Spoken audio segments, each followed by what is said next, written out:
every once in a while, I do some helpful hint kind of things.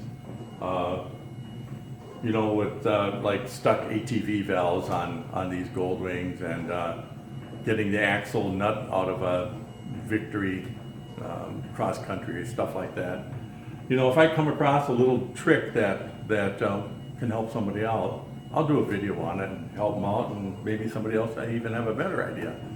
So, but today we're going to talk about something that's the biggest controversy that ever hit planet Earth, and it has to do with this here dot. This is craziness. If you ask anybody, what does that dot mean? They're going to say the same thing, I'll guarantee it. Well, that's the heavy part of the tire, or it could be the lighter part of the tire. One of those two. And it has to line up with the valve stem, because, well, there's a valve stem and then there's a dot. You know, so it has to line up. It doesn't make any sense. This is meaningless. It really is. And I know I'm going to get a lot of comments on this of people that, you know, I've done tires for a gazillion years, and we always put the dot with the, as you notice, it's lined up. The only reason I do that is because somebody's going to say the tire's put on wrong. So I do that, and I said, if you don't line that up, you better scrub that dot off. Otherwise, someone will complain that the dot and the stem don't match. Here's why I say this is absolute nonsense. First of all, if you're a company that builds 1 million of these per day, you're not going to spin balance every single tire to tell you what's heavy and what's light, and why would you? The wheel has to be balanced anyway. What difference does it make? If you put the dot over here and it's a heavy spot, well, they'll put a little more lead on this end. It doesn't make any sense. Here's the thing. We took a rim, took it down the street here to my guy who does tires, who also says, yeah, we line up the dot, but it's meaningless. And he's been doing tires for a gazillion years. You spin the rim, it's absolutely perfect. Now this is a one-piece rim, and most cars have one-piece rims. These run in a lathe. It's all CNC machined. As you can see, everything's nice and flat. The landings are all lathe run.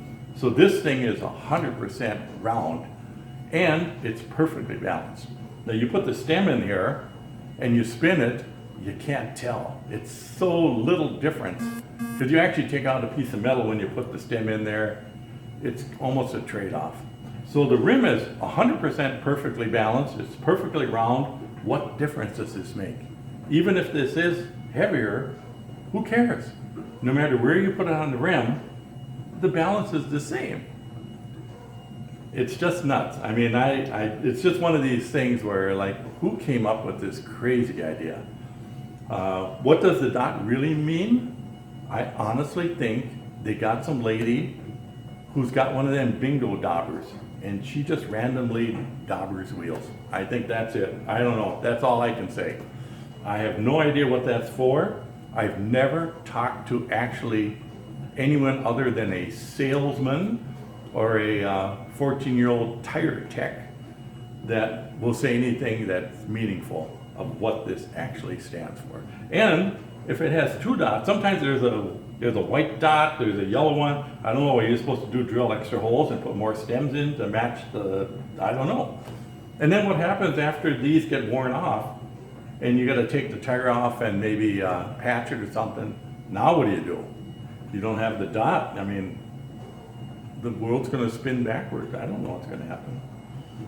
Anyway, it's just one of them crazy things. You know, you see stuff like this and you just have to wonder, how did this get to be a thing? So anyway, I'm sure somebody maybe works for a tire company, is an engineer or something that can actually say what that dot is for, but it doesn't matter. It doesn't matter what it's for, it just doesn't matter. The rim is perfect. I just don't get it. It's a mystery. It'll never, it's like the Bermuda Triangle. Who knows? You got me.